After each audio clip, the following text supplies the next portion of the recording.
오늘은 남의 성격에 대해서 왈가왈부하는 것은 교만이다 라는 학습지에 대해서 말씀드리고자 합니다. 성격에 대해서 그 사람은 성격이 참 좋다 혹은 나쁘다 라고를 흔히 평가하기도 합니다. 그런데 좋고 나쁘다고 하는 것은 사람에 따라서 달리 해석이 됩니다.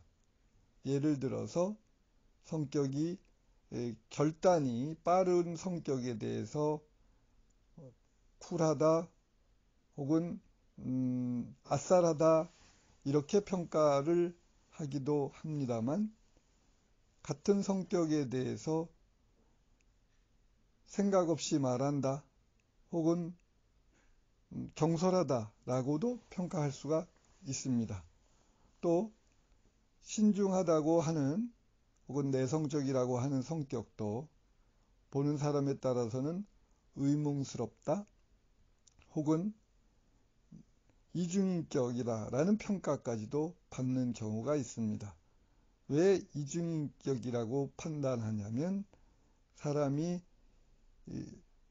신중하다 보니 결정이 느리고 그래서 마치 속마음과 겉마음이 따로 노는 것 같이 판단되기도 하기 때문입니다. 이처럼 성격이라고 하는 것은 상대적이어서 좋은 성격, 나쁜 성격이 따로 없다고 생각합니다. 그저 어떤 주어진 상황에서 어떻게 행동할 것인가, 그 행동이 그 상황에 더 적절한가 정도만 판단할 수 있을 뿐이지요. 저는 뼛속까지 A형이라고 말할 수 있습니다. 혈액형, 내성적인 성격이지요. 그런데 이런 성격이 저 자신 이런 태도, 내성적이라고 하는 것은 어떤 성격이 안으로 향한다는 것보다도 어떤 주어진 상황에 대해서 거듭 생각해서 표현을 잘 안 한다는 뜻이기도 합니다. 저는 이런 저 자신의 성격이 마음에 들지 않는 면이 있어서 고치려고 애를 많이 쓴 편입니다. 예를 들어서 식당에 가서 음식을 시킬 때도 제 성격은 남들이 짜장면 시키면 같이 짜장면을 시켜야 하고, 남들이 삼겹살 먹으면 나도 삼겹살을 먹어야 하는 그런 성격이었습니다.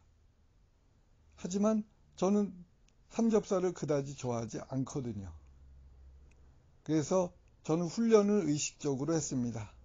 하루에 한 번 이상 아니라고 말하기. 이 훈련을 계속하였죠. 그래서 식당에 가면 남들이 삼겹살을 다 시켰을 때도 저는 된장찌개에 밥 주세요 라고 요청을 해봤습니다. 남들이 한결같이 삼겹살 먹는데 혼자서 된장찌개를 시키는 것이 중불나지 않을까라는 생각에 과감히 그렇게 하지 못했던 것이지요.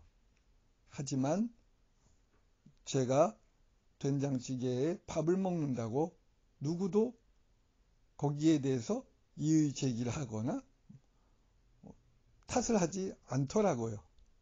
이렇게 하루에 한 가지씩 아닌 것을 아니다라고 말하기 시작했고요. 더 나아가서 사회현상, 학교 안에서 어떤 개선해야 할 일이 있을 때 그때 과감하게 정리해서 문건으로 해서 전 교직원한테 설문을 요청하고, 또 사회적으로 교육적으로 문제되는 일이 있을 때 의견을 정리해서 신문사에 언론 투고도 하고 했습니다. 그렇게 함으로써 세상은 조금씩 바뀌어 나가는 것이었고요. 그러다 보니 어느 날 MBTI 검사를 다시 해보았습니다. 온라인으로 검사하는 외국 사이트가 있는데 거기에서 해보았습니다. 그랬더니 놀랍게도 내성적이라 하는 아이, 인트로버트죠. 내성적이라는 아이가 E로 바뀌어 있더라고요. 그래서 MBTI를 성격이라고 보는 것은 무리가 있습니다. 상황 혹은 문제를 다루는 기술에 불과한 것이죠. 절대적인 성격은 없습니다. 그저 주어진 상황에서 어떤 행동을 하는 것이 더 바람직한가만 있을 뿐이지요. 이제 더 이상 어떤 사람의 성격에 대해서 왈가왈부하지 않기로 하면 어떨까요? 그런 맥락으로 에피소드를 바탕으로 해서 만든 학습지입니다.